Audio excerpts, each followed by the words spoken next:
طيب بسم الله الحمد لله والصلاة والسلام على رسول الله وعلى آله وصحبه أجمعين. أما بعد, let's move forward and see if we have any questions tonight. And before we take the questions, once again, Thursday, April the 30th, 2020 at 8:30 p.m.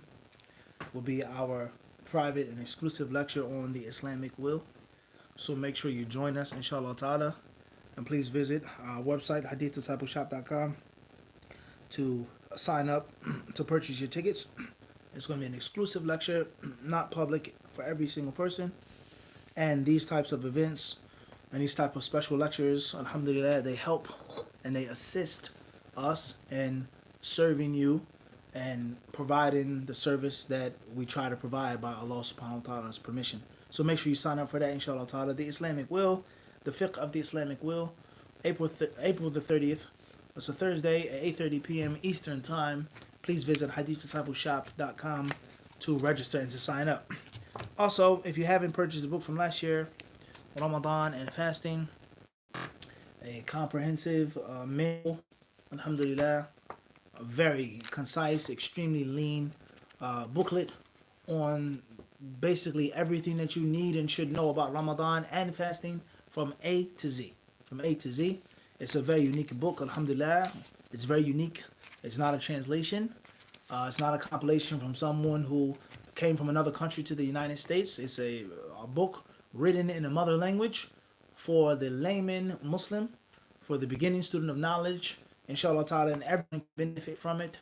Whether you're teaching a class, whether you're an instructor, whether you have children or stepchildren, you're talking about Ramadan and you want to make a guideline with the hadiths, with the ayat. It's a very beneficial book. Make sure you check it out, inshallah ta'ala, at hadithdiscipleshop.com. And Allah subhanahu wa ta'ala knows best. We came out with this last year, and we also have a full explanation of the metin as well. Alhamdulillah. Tayyib, let's move forward. All right, first question says, and we'll try our best, guys, to be brief as possible and to answer as many questions as we possibly can. I know oftentimes some brothers may get feel that they get ignored or their questions aren't that important. Allah musta'an. Tayyib. All right. MA from London, the fathers have been acting upon a weak hadith for centuries. How should this be understood? Go back to our explanation on Fadlu ilm al-Salafi ala ilm al-Khalaf of Ibn Rajab. You'll find the answer there in detail. Wallahu alam. MI from London, is it haram to lengthen the nails? Nails should be cut every 40 days. Ibn William from Hamtramck, Michigan. Assalamu alaikum Mufti. Do you recommend the book Ma'alim fi Tariq? Perhaps he means Ma'alim fi Tariq Talab. Ma'alim fi Tariq. Maybe he's talking about something else. Perhaps you're talking about milestones of Sayyid Qutb. I'm not sure. Or you're talking about Ma'alim fi Tariq Talab al-Ilm of Sheikh Abdul Aziz al-Sadhan. I don't know. Please be specific, inshallah. AK from Niagara Falls. Is it permissible to read the Quran for the dead? There's a difference of opinion among the scholars of Islam with regards to giving your good deeds to a deceased Muslim. Many scholars hold the view that it is permissible, and some say only dua and sadaqah, and Allah knows best. Rajahi, R.A. Edmonton, California, or Edmonton, CA. How can we study Durra here with you with the explanation book? Simple, inshallah ta'ala. All that you need of the basic sharh is there in the videos. The tahleel al-nas, the breaking down of the text of the author Shawkani. All right, the proofs and evidences are not mentioned, and nor do we mention them. But everything that you need as a staple beginner is there on the channel. All right. If you need or want something more than that, then maybe you might need to travel, inshallah. Wallahu alam. Tayyib. HP, Sacramento, California. Which Aqidah school is close to the Quran and Sunnah? Athari, Ash'ari, Maturidi. Mufti Abu Layth was saying that the Atharis believe that Allah subhanahu wa ta'ala has body parts. Please clarify this. Jazakallahu khairan. Simple question. The Athari school is the correct school with regards to belief in Allah subhanahu wa ta'ala. And the Atharis do not say nothing other than what Allah Azza wa Jal says. Moving forward. Next question. Assalamu alaikum wa rahmatullahi wa barakatuh. Sheikh, I love you so much from Pakistan. Wa alaikum salam wa rahmatullahi wa barakatuh. Usman Farouk. We love you too, Akhi. May Allah bless you. Ameen. AI from Springfield, VA. Is fear and ignorance connected? Oftentimes they are, yes. طيب, AJ Columbus, Ohio, caseworker and really struggle with removing children from parents. Allah musta'an. What can you do? That's your job. You work in that situation. Seek Allah's help, yani. Seek Allah's help. Seek Allah's help. And if you don't have the guts to do that type of work, then you shouldn't do it. That's my advice. FYI, this may sound a very insensitive thing, or Mufti, how could you say that? That's so horrible. You have no heart. But the reality is, oftentimes, some children need to be taken from their parents. As harsh as that may sound, as mean as that may sound, but that's a reality. And we know that life in the real world, it ain't about sensitivity. It ain't about feelings. It's about reality. And there are some parents, unfortunately, who may abuse their children, harm their children, totally neglect their children, and it's a harm upon a child. Allahu Alam. Move forward. I Philadelphia. How can one show gratitude to Allah? By worshiping Allah, by thanking Allah verbally, talking about Allah's blessings. We've done many classes on that. DK from Lorton, Virginia. Assalamu alaikum. How should a woman go in a good suitor for when her wali doesn't see eye to eye in terms of deen and only looks for superficial things? I think you should get a different wali. Wallahu alam. Or if you have the same wali but have an in-between, have an uncle or another brother that's not the wali that can lean on him and get your message across. H. Rotterdam, Holland. I try to learn the Quran Tajweed, but I would like to know what style the Rasul normally recite, so I maybe learn from that. You follow your teacher, inshallah ta'ala. Follow your teacher, learn the basics of Tajweed, and that's how the Prophet recited in general. Ulum al-Quran is a very long field. It's a very in-depth field, okay, in the different modes of recitation. All right, what's important is learn the basics of Tajweed, and that is the proper way of reciting the Quran according to the Messenger of Allah. Wallahu alam. Emmet from Staten Island, New York. Assalamu alaikum. I'm almost done with learning to read the Quran. Any advice on what to do next? Get an abundance. Once you learn how to do it, that's only the beginning step. Now you need to dig into it. You need to keep reading it over and over again. And you need to make a second and third layer of coating, of paint, and you gloss it. You put it, you make it perfected, polish it. Wallahu alam. Tayyib, AJ, how do I know? AJ, please mention where you're coming from. Jazakallahu khairan. MS from Farwaniya, Kuwait. If midnight in Kuwait is 11, then around what time is best for Isha prayer? Maghrib is 6 and Fajr 4 p.m. Jazakallahu khairan. Tayyib, it depends on the Jama'ah. If you're praying with the Jama'ah, you pray with the Jama'ah. And the Sunnah is when the Prophet ﷺ إِذَا رَآهُمْ اجْتَمَعُوا عَجَّلْ وَإِذَا رَآهُمْ تَأَخَّرُوا أَبْطَأُوا أَخَّرُ أو كما قال عليه الصلاة والسلام. When the companions came, he would make Isha early. And when they came late, he would delay Isha. So it's based off of the congregation. As far as if you're by yourself, then it's a good thing to delay Isha to the third of the night, as mentioned in those ahadith. Wallahu alam. طيب, next question. طيب من أوسط تطعمون أهلكم. طيب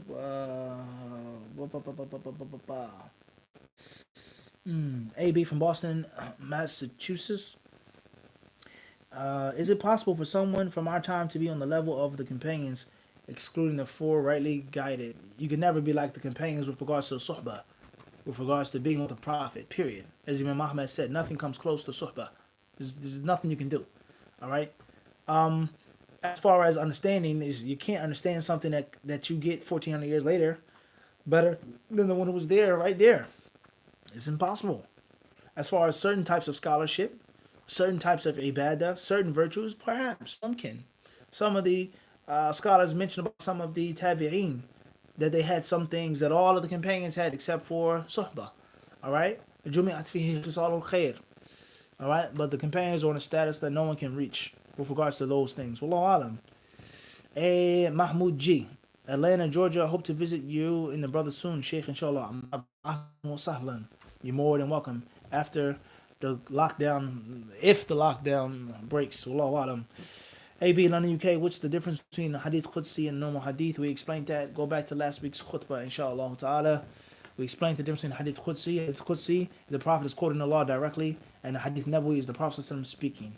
Wallahu ta'ala alam. AK Niagara Falls, Ontario. If someone is inviting an Ash'ari Maturidi to speak at a uni MSA, should I try to stop it? من رأى منكم منكرا فليغيره بيده.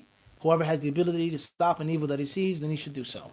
If you believe that that's an evil and that's harm and it's going to lead you to be misled and astray, then speak out against it. Stop it with your hands, whatever you have the ability to do so.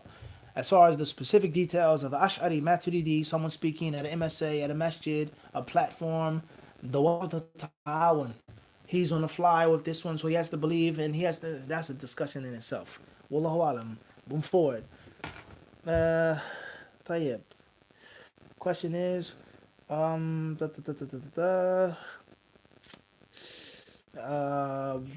Muhammad Salah from Fadawania, Kuwait, I believe. If the dinner for the family is a sandwich and the juice for all, then is kafaratul yamin for 10 masakin, a sandwich and juice for each. Does it mean min awsati ma tut'imuna ahlikum jazakallahu khairan?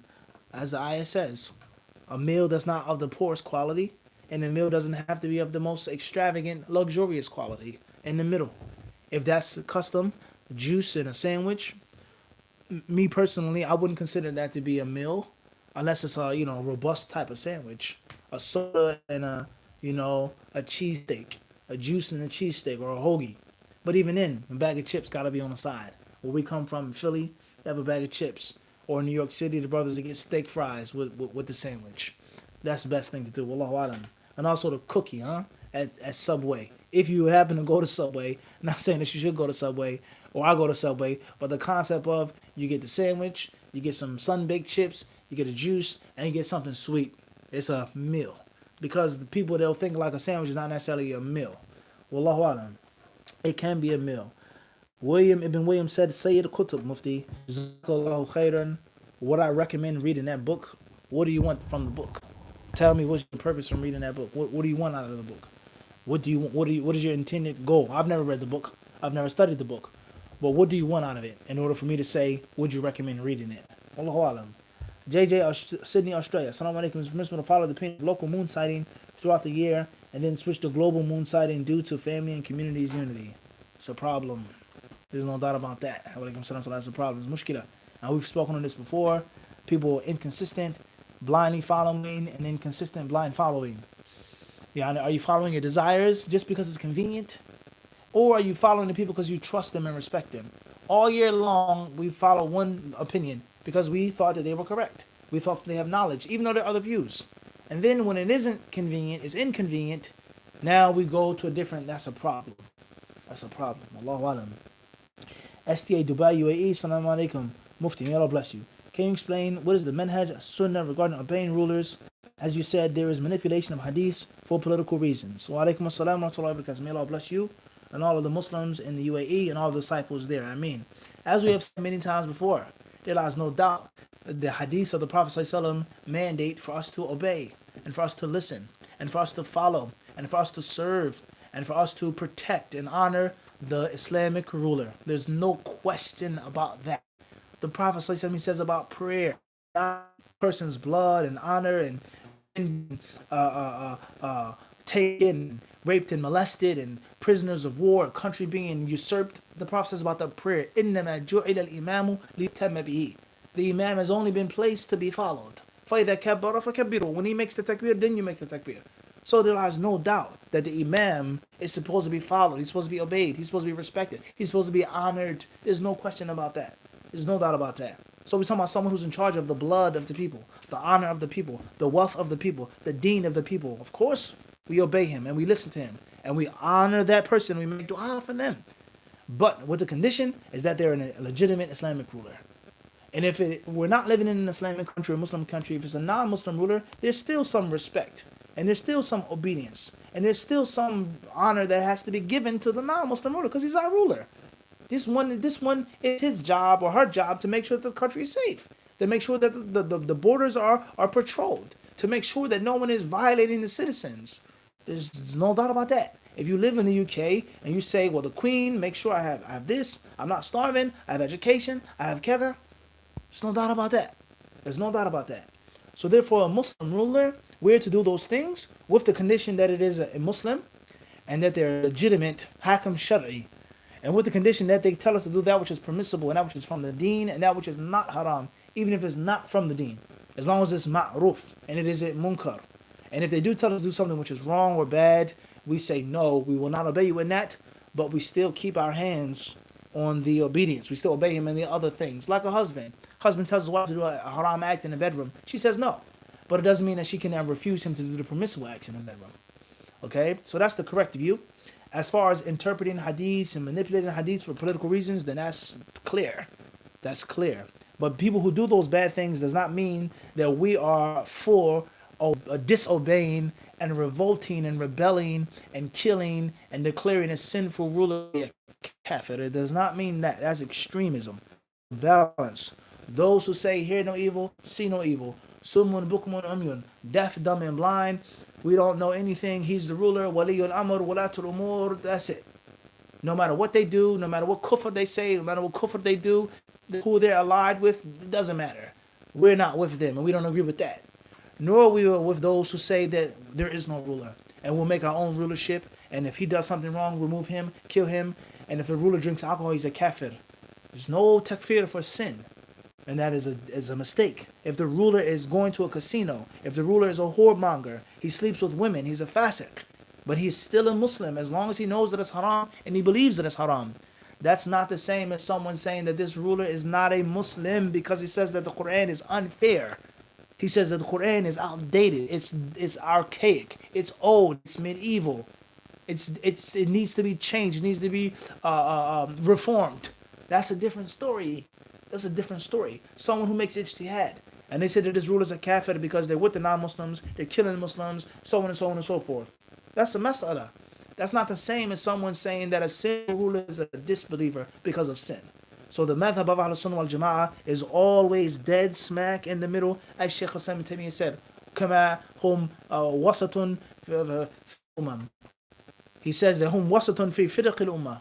They're in the middle, the groups and the sects of this nation, just like the Muslims are in the middle of the Jews, the Christians, and the other sects in the other nations. Very important, guys, not to mix things up. And many people, they mix things up. Allah. MMP or Orebro, Sweden, is it permissible to make wudu using the shower head? There's nothing wrong with that. I.e. Philadelphia, if your mother calls you while making salah, should you leave salah or continue? If it's a voluntary prayer, leave the prayer. If it's a mandatory prayer, your mother should wait and be patient.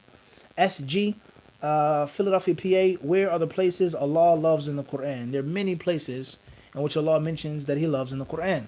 Allah talks about those who fight in His cause, كأنهم صفا كأنهم بنيان مرصوص, as if they're one row. Allah loves those He loves those who fight in His cause, صفا, as one row, as if they were one solid structure. Allah loves the sabirin, the patient. Okay, the mutawakkilin, those who put their trust in Allah subhanahu wa ta'ala. Also, Allah talks about certain people that He loves. وَاتَّخَذَ اللَّهُ إِبْرَاهِيمَ خَلِيلًا. Allah took Abraham as a khalil. Not a normal, but a high level of love. Many, many verses that talk about that. And perhaps what is beneficial for you to get it or buy is an Islamic or a Quranic, they call it a concordance, I believe. And which has all of the index, the topics of the Quran, top ranged. Wallahu a'lam. AS Ottawa is backcountry and backpacking and solo camping permissible in light of the hadith where the if people knew what I know about being alone, no rider would travel at night by himself. The permissibility of traveling by yourself, sleeping by yourself, being by yourself is not necessarily absolute. Sometimes you have to be by yourself. And there are other hadiths about removing yourself from the harm of people. And there are other texts about reflecting on Allah's creation and traveling and pondering. So a person who's always by himself, he's never married, never with children, never with brothers, he's always by himself. It's not like someone who every now and then gets out and takes a hike and takes a walk by himself. There's a difference. Wallahu alam. Next question. Tayyib. Nakwa Asuman, thanks Mufti, may Allah reward you upon you too. SD from Palembang, Indonesia. Can I pray voluntary prayer as soon as the azan started, or should I wait until it finishes? What if there are a lot of azan at the same time? Wait till one stops, inshallah ta'ala. And there are many reasons behind this. One reason is that if you pray while the adhan is going on, you miss out on the virtue of repeating after the muadhin. And you miss out on the virtue of sending prayers on the Prophet sallallahu alaihi wasallam. And you miss out on the virtue of other things as well. So therefore, you should wait until the adhan stops, at least one adhan. The other adhans, no problem. At least wait till one stops, repeat after the muadhin, and then make your sunnah prayers bin night ta'ala. Wallahu alam. Muhammad Salah Farawani in Kuwait. Yeah, Sheikh, you said till the third of the night. Is it before midnight? It doesn't mean you get closer. The closer you get to midnight to pray Isha is better. And after the midnight, it is طيب. Isha, Hadith says, إِنَّهُ لَوَقْتُهَا لَوْلَا أَنْ أَشُقْ أو كما قال عليه الصلاة والسلام, that it is the proper time for Isha, but I'm afraid of making a hardship. So Isha should be delayed. That is the sunnah. Unless it's a hardship upon the congregation. So if a woman is praying in her house, if a man is praying in his house, he's traveling, he's sick, there's no masjid close to him, or the masjid is shut down because of COVID-19, or if you're the imam, it's recommended to delay Salatul Isha. Clear. A third of the night is crystal clear. Yani, with regards to when does Isha go out, that's a different issue. Does Isha go out when Fajr comes in? Or does Isha go out when there is Muntasiful Layl, the middle of the night from Maghrib? Two different views. So depending on what type of view you take, all right? What's important is that what seems to be most correct, and Allah knows best, is that Salat al-Isha goes out when Fajr comes in. That's the view that I adopt at this point. I take that view from the ulama, is that there is laysa fi nomi tafritun. If you sleep, the Prophet says that the prayer goes out when another prayer comes in, with the exceptions, of course, to Fajr and Dhuhr, things like this. So what's important is it's an issue of the khilaf. The ulama are different on that. I adopt a view that Salat al-Isha goes out when Salat al-Fajr comes in, and that is recommended not to push it back past the mid part of the night. Now, of course, you're going to have to harmonize between those hadiths. All right, so the safest thing, inshallah ta'ala, make it in congregation the normal time. If you can push it back and delay it before Muntasif al-Layl to avoid any confusion, then perhaps that's the best thing to do. Wallahu ta'ala alam. R.A. Edmonton, Canada. Top 5 books that a beginner must have, whether he or she should study them, memorize them, or just read. It's very difficult. It depends what you mean by books. Books in Arabic. What type of books? Yeah, I mean, books to put on your shelf for inspiration. Books to read. As learning Arabic, you have to be a little more specific, inshallah ta'ala. Please. William Ibn Waymer, collect information on Sayyid Qutb. I want to read his works myself and decide if he's an extreme deviant, as some make him out to be, or just said for political reasons. You don't always have to read a person's book to determine that a person has been declared to be an extreme deviant or not. Whether it's true, or whether it's a lie, whether it's extreme, whether it's an exaggeration. All right? But if you want to be a truth seeker, and you want to find out yourself, I can't stop you from that. I can't stop you from that. However, in light of what other books have you read? And what other books are you going to read? What other books does reading milestones or this book, the Quran, whatever book of Sayyid Qutb, what book does that prevent you from reading and studying as a beginner, as an intermediate, as someone who's learning Arabic, someone who knows Arabic? It depends. If you just want to read for thaqafa, for just Islamic education, just general reading, it's one thing. But if you're an actual systematic learner, then there's so many other books that you have to read before milestones. And before you even get into the issue of did they lie on Sayyid Qutb or not, are they extreme about Sayyid Qutb or not? Clear?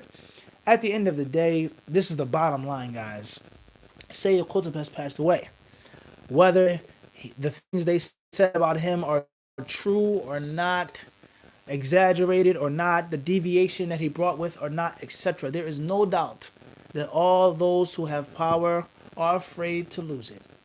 Those who are in authority are afraid of losing their authority. And people who may not have the proper fear of Allah, they don't feel shy in front of Allah, they'll do whatever they can to keep their power and to legitimize themselves. If that means killing this person, or demonizing this scholar, or sicking another scholar to find things and to criticize him and to warp his speech, whatever the case may be, that's reality. So whether Sayyid Qutb was a deviant or not, he's dead, he's passed away.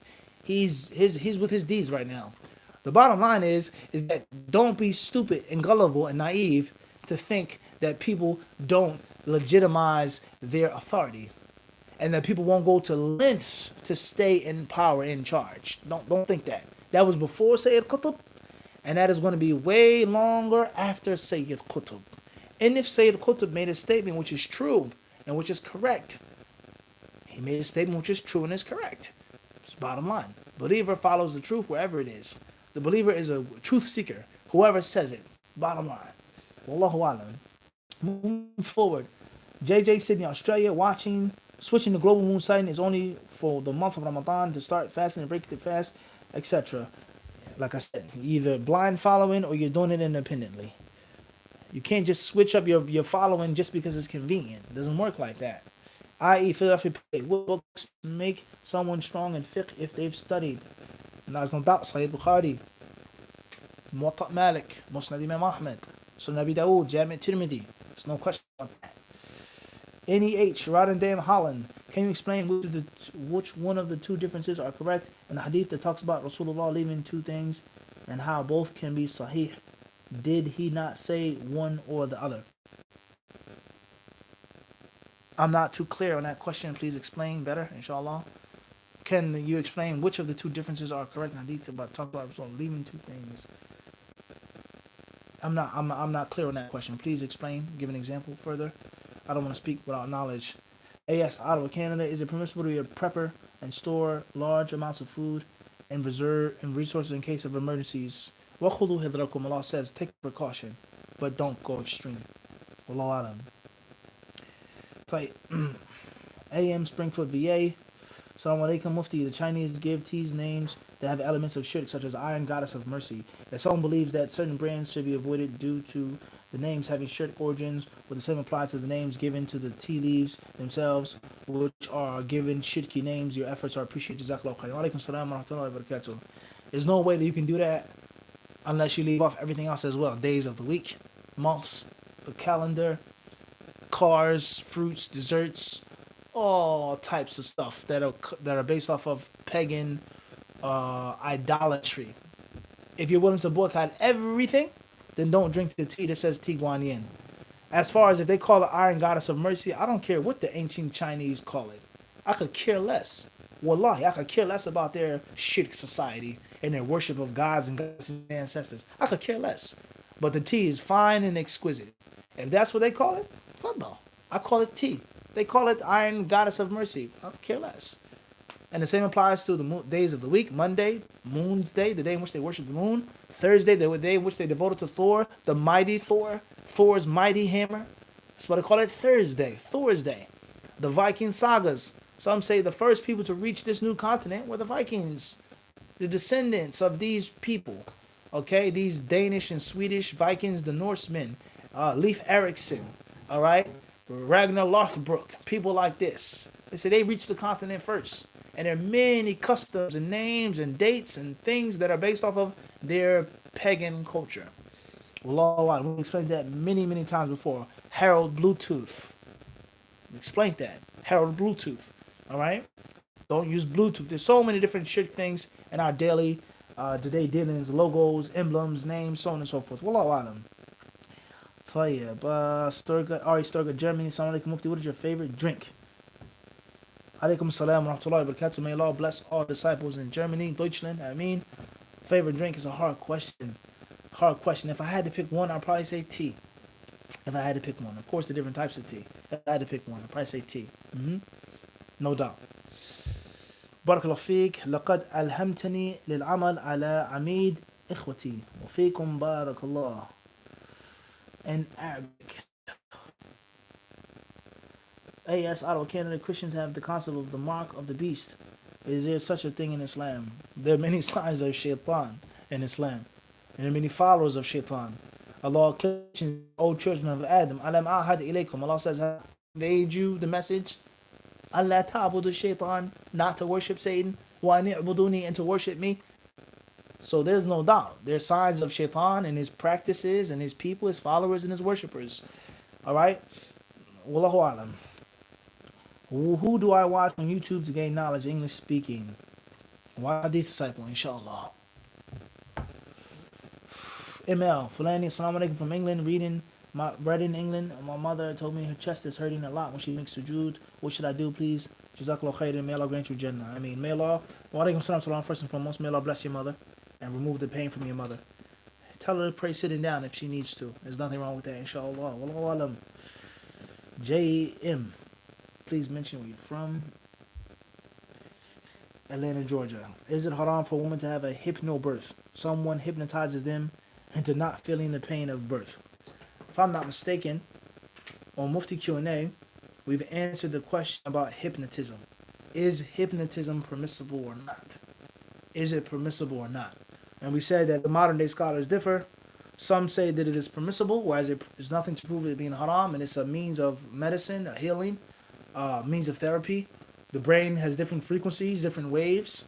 And others, they say that it is communicating with the jinn and speaking in tones in which the jinn comes out. Allahu alam. I don't know of any proof that makes hypnotism haram. Allahu alam. SDA UAE, sorry, Mufti, can I ask one more question? Barakallahu fikum. I was watching your Dota of Canada on obstacles on seeking knowledge. You mentioned Sheikh Sadi's statement of unity and respect. How do we balance al-wala wal-bara and unity with Ahlul Bid'ah? As we've explained before, and perhaps this will be our last question tonight, inshallah ta'ala, everything that we hear today about Ahlul Bid'ah, mixing with Ahlul Bid'ah, sitting with Ahlul Bid'ah, boycotting Ahlul Bid'ah, everything that we hear is not organic. It's not the madhab of Salaf. Some things we hear, no doubt. You cannot deny the fact that there are athar in which they boycotted this innovator. They will not speak with him. They will not study with him. They will not sit with him. There's no question about that. And anyone who's lied on us and said that we don't believe that and we're rejecting that, then their affairs with Allah subhanahu wa ta'ala. There's no question about that. But if you quote those athar and those mawaqif, you also have to quote the other athar in which they did learn from a person who was a mubtadi'. And they took hadith from him. And they learned from him. And they studied with people that had major problems. Hasan al-Basri, At-Tirmidhi rahimahullah, he mentions this Sharh Ilal about how he talked about Ma'bad al-Juhani. And then he says, Tuma rawa anhu. Then he narrated from the head of the Qadariyah. So if you can't just quote one athar and then ignore 10 others. Or ignore the other athar. Okay? So that's first and foremost. I would say this, that people who talk about not going to this masjid, don't go to this masjid, don't help out these people, there lies no doubt it's not all for the sake of Allah. And much of it is made to disturb the Muslims, to rip up the Muslims, and to keep them from uniting and keep them from unifying. There's no question about that. And if that's the case, I believe, I have no doubt in my heart, and Allah knows best, is that much of that is politically motivated. Politically motivated. The kuffar and people who are working with the kuffar are no longer Muslims. They do not want any cohesiveness with the Muslims. Is that correct to say that we live in a city, the Muslims are minority, we don't do no Eids, no Jum'ahs, we don't visit, we have nothing to do with no masjids in our town, period. We are the Salafis of this city, and all other 20 masjids, 30 masjids, 50 masjids, we have nothing to do with them, period. Is that Sunnah? Do you honestly believe that that's Islam? Did you left Christianity for that? You honestly think that's Ahlul Sunnah wal Jama'ah? In which you are totally removed, cut off. You have nothing to do with no other Muslim. And there's nothing but hatred and nastiness and harshness to all other Muslims. Except for your one masjid in that city. Do you really think that you're pleasing Allah like that? Do you honestly think that? You think that all of the Salaf as-Salih were like this and said this, and all of the Imams and Imam Muhammad, everyone was all, you think that? You honestly think that? Just think about that now. I think how powerful of a tool that is. There will never be no cooperation until the people see eye to eye. And they'll never see eye to eye because of this hadith, because of this athar. Every year gets worse. This one, they don't follow this scholar. So therefore, it is total destruction for the Muslim Ummah. And there'll never ever be unity. There'll never be jihad. There'll never be nothing. Because we have to seclude ourselves, secularize ourselves. We denominize ourselves from the rest of the Muslims. And everything. That's definitely something that requires thought. As far as we're not cooperating with this person in this lecture because they're talking some crazy stuff. Nor we allowing them into our masjid and our minbar to say this and distort this and no. But we are Muslims. They're not kuffar. If they need help with a thing, we will help them. If there's a thing in which we have to separate our differences for the greater goal, that's one thing. So there are things which they agree on. There are things of which there is ikhtilaf and ijtihad. The problem is people abusing those athar, using the athar like the Quran and Sunnah, and the harshness that they show to other Muslims, and they lick the toes and the boots of the kuffar. They love the kuffar, they smile in the kuffar's faces, they report on the Muslims to the kuffar, they take money from the kuffar. And then they say, al-wala wal-bara. Are you joking? You have to be joking. You can't be serious. Are you telling me that Imam Ahmed will be that friendly with a kafir? That Imam Ahmed would snitch and rat on a Muslim to a kafir? Do you honestly think that? Are you that dumb and naive to think that? That's wala wal-bara. To love the kuffar, to be with them, to declare your loyalty and allegiance and obedience to them, and to have nothing but malice and nastiness against all other Muslims that don't follow your way. Rather, even the Muslims themselves who say that they're Salafi, but you have declared them not to be Salafi because of a sheikh or method of ijtihad, or you just don't like them. You gotta use your brains, guys. You gotta use your brains. You have to think. And you can't just fall victim to just being that mentally numb, to actually think that that is for the face of Allah subhanahu wa ta'ala. If you hate someone for Allah's sake, then you're going to hate them for Allah's sake, period. Muslim who's an innovator, Muslim who's a sinner, Christian, Jew, whoever they are, that is against لا تجد قوما يوادون من حاد الله ورسوله ولو كانوا. We learn this in the Surah Thalatha. You never find a people showing love and affection to a people who go against Allah and His Messenger. ولو كانوا, whoever they are. So it isn't just one person gets the lash of al-wala wal-bara, and those are the deviant Muslims. As far as the kuffar, the mushrikun, as far as the fusaq, oh, we love them, we sit with them, we joke with them, we help them out. That's not consistent. That doesn't make sense. We've explained this in many other places before. That's all we're going to say with regards to that tonight. Jazakumullahu khairan. May Allah subhanahu wa ta'ala bless each and every one of you. Anything that we said of that which is right is from Allah, of virtue. Anything we said of vice or that which is wrong is from our shortcomings, and He surely knows best. Jazakumullahu khair.